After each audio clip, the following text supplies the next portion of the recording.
Hey guys, so today's video is about the story of when I discovered my second ever bottle dump. Now, I don't really have that many dumps known that I dig at. There's really just the one that I'm talking about today and one that I discovered in 2015 that will be in a future video. I'm planning to do some recording at the first dump I discovered.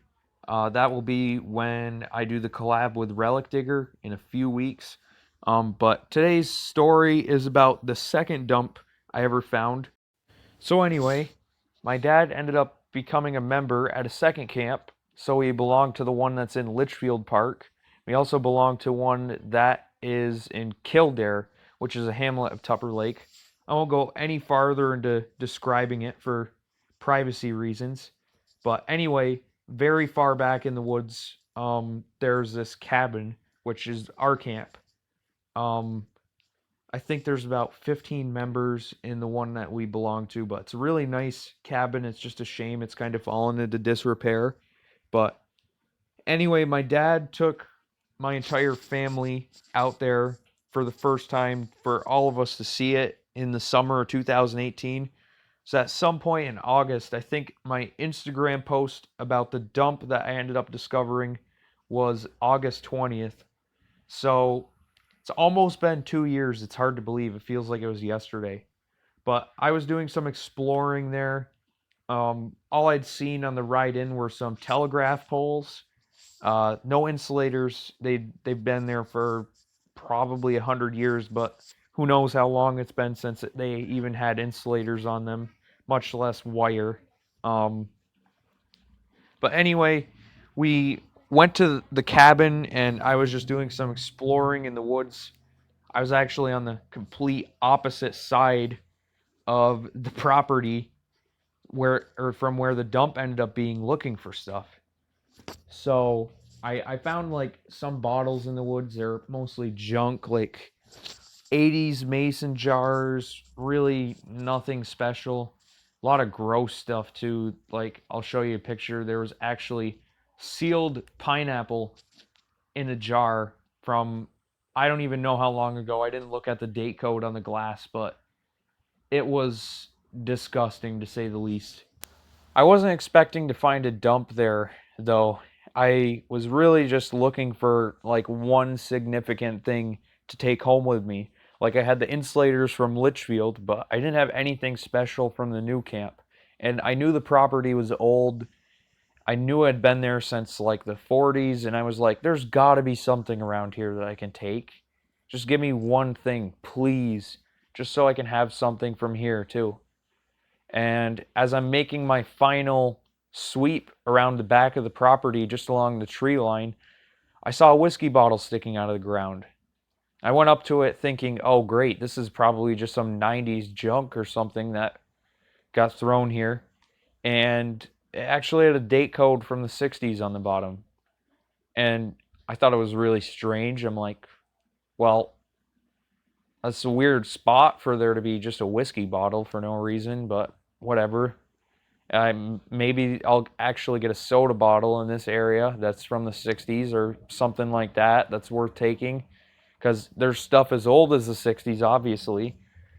But then I saw a piece of glass further in the woods from that whiskey bottle, so I started following a trail almost. Little tiny foot trail, it seemed like, in the woods. And there was just pieces of glass along it. And I'm like, well, that piece of glass is just a window pane, so should I even keep following this?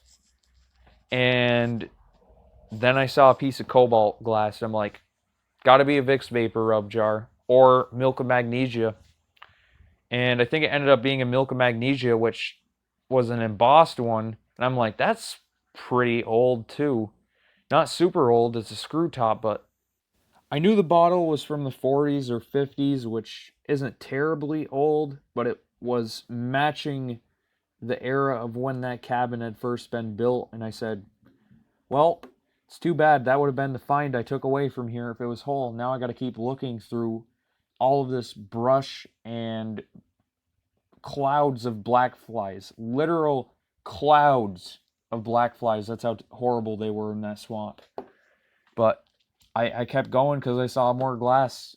The foot trail really turns into nothing and it's just brush everywhere. But I found more pieces of window panes, really nothing significant until I came across this hill that kind of goes up. It's like raised up, almost just like a mini plateau. I don't even know if you could call it a hill. But I saw more glass around the edge of it and I said, that's strange. It's like lining the edge of it. Then I started to think for a minute and I'm like, that's a freaking bottle dump. It's gotta be. There's no reason for there to be that much glass on the edge of that plateau. Sure enough, I walk up to the top of the hill. There is literally 1,000 rusted steel cans all over the surface above the leaves. I mean, the dump was so like concentrated and wide that like the leaves wouldn't even collect on top of it because it's so deep. There's no soil or anything. So I ended up standing there for a second and just looking at what I could see on the surface. There's all those cans rusted beyond any recognition. There's a bunch of green and brown beer bottles from maybe the 60s because they did have a no deposit thing on them. They're those stubby beer bottles, not like the normal shape you see today, but there's hundreds of them too, just all over. And it was just strange. I was like, how did they drink this much back in the day? Like they all must have died of kidney failure and liver failure. Like I kind of laughed for a second. I'm like, wow, there's so many beer bottles here. But I was disappointed because I was hoping the dump at the top of the plateau was going to be, something special, a little bit older than what I was seeing. So I was not done looking for stuff yet. I ended up picking through all of those beer cans until I found some stuff that actually was worth taking. But it took a while for me to even find signs of stuff. My little brother, actually came into the woods looking for me and followed where I had gone up to the dump. And he's looking around and he said, "Hey, what's that square bottle?" I said, "What square bottle?" And he points to a spot that's on the side that I haven't really looked at yet. The dump isn't that big, but it's just super concentrated, so it's easy to miss stuff. So I looked in the direction he was pointing, and I ended up seeing the bottle too, and it was clear. And instantly, I could tell it was a milk bottle. So I started to get excited. I said, "Oh my God, that's a milk bottle over there. It's probably one of those Pyroglaze ones. It's probably, just some generic brand like Borden's or something, or Burn Dairy, like one of the larger brands that served in New York." So I made my way over to it, almost tripped through all of the metal cans. Would have had to get 7 tetanus shots if I did. It's a death trap in there. So I cleared all the debris around the bottle to make sure it wasn't broken, and I could see it was completely intact. And I started to get excited, even if it was just one of those common milk bottles that was mass produced by a big corporate chain. It's definitely old. So I pick it up and I don't see any Pyroglaze at first. I said, huh, that's strange. And I turned it on its side and I just froze. Right there is the bottle. An Altamont Milk Company square dairy bottle from the 50s. From my hometown. Here I was thinking it was going to be some common milk bottle that wasn't really worth much. And out I pull a local bottle in a dump that I just discovered. At the time, I'd hardly ever found anything local.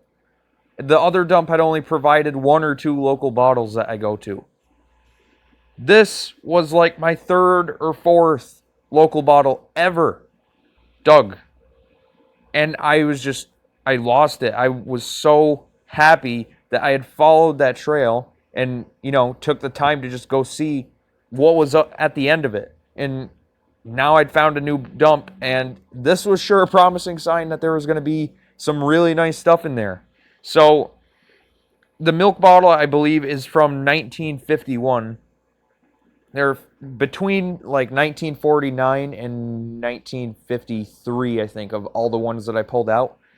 But I just went insane and started moving all of the beer cans and all of the beer bottles out of the way. I was just looking for anything I could find. So I started digging like a madman through all of these cans and bottles, throwing the cans everywhere, just moving them all out of the way. And then out comes another Altamont. Then another one. Before I'm done, I have 5 Altamont bottles, 2 different variants. And that day had clearly gone from absolutely no luck to I just struck the jackpot and have literally added a big chunk to my local collection. And it wasn't done there. Not a minute later, I spied 2 embossed local milk bottles, both Altamonts, a 1951 and a 1956. They are some of the coolest milk bottles you can find from my town. And I couldn't believe it. They're in really good shape because they're embossed and there's no paint to be lost on them. They cleaned up so perfect. But I kept digging and I couldn't believe I found those 2 more. And it still wasn't done yet. I ended up finding more local bottles.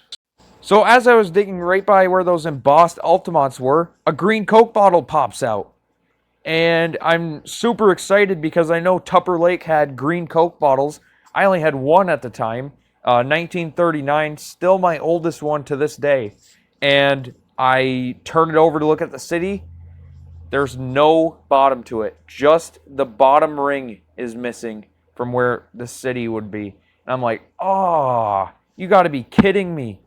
But I kept digging, and what do I find?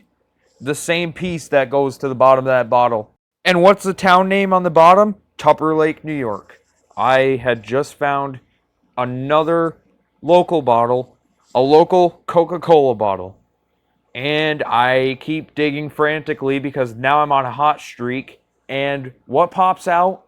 3 more Coke bottles. 2 of them fully intact, one of them broken, but I still kept it. And it was just insane, the amount of local stuff I kept pulling out of there. It was just crazy. So before I was even done digging, I had 4 total Coca-Cola bottles that I was going to be bringing home, all from Tupper Lake. And regardless of what city they're from, Coca-Cola bottles are honestly one of the most iconic bottles you can have in your collection. Everyone knows what the old Coke bottles look like, and they've still tried to retain that shape today. The green color, that's referred to as Coke Green by many collectors because it's so recognizable. But I was just really happy because Tupper Lake Coke bottles are really special to me. They're really cool looking. Anything that has my town's name on it is just a special piece to me too. So, those were really nice to bring home that day. But as I said, I wasn't done digging. I still had it in me. I still wanted to keep digging. I knew there was going to be more stuff there. So eventually, I just started digging through all of this rust. The cans have literally created a layer of like rust in the dump that's so thick. It was like a sheet of metal that was impossible to dig through. So I ended up getting a chisel, and I just start chiseling away at that metal, and I'm like, come on, there's got to be super old bottles underneath. I'm sure there's bottles there, probably as old as those Coke bottles. You know, not terribly old, but as old as the camp itself, I mean. And I just ended up seeing the top of another milk bottle. I'm like, oh, sweet, it's going to be another embossed Altamont. Boy, was I wrong.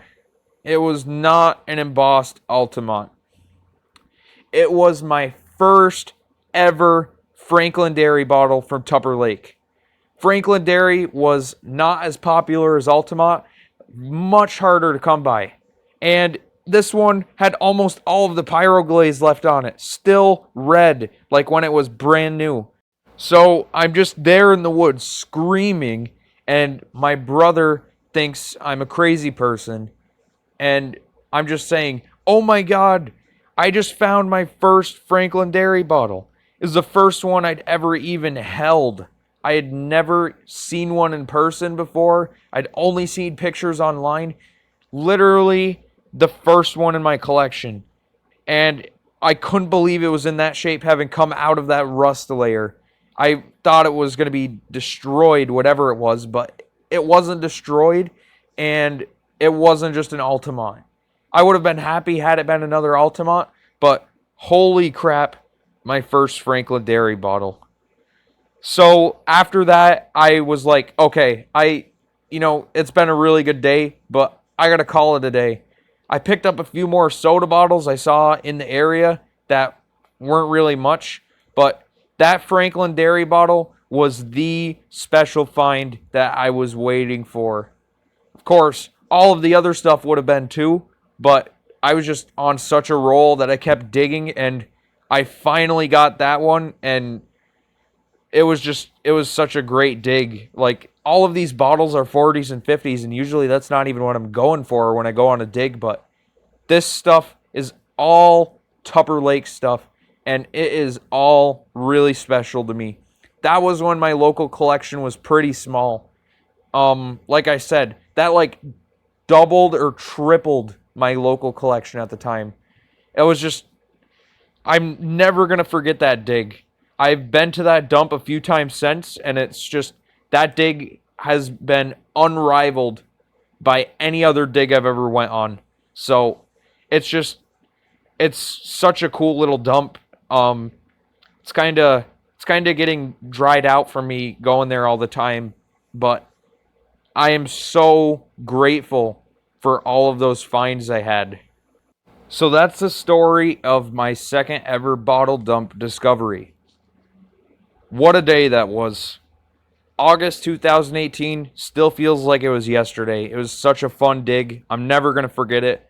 I'm going to cherish all of those finds I had until the day I die.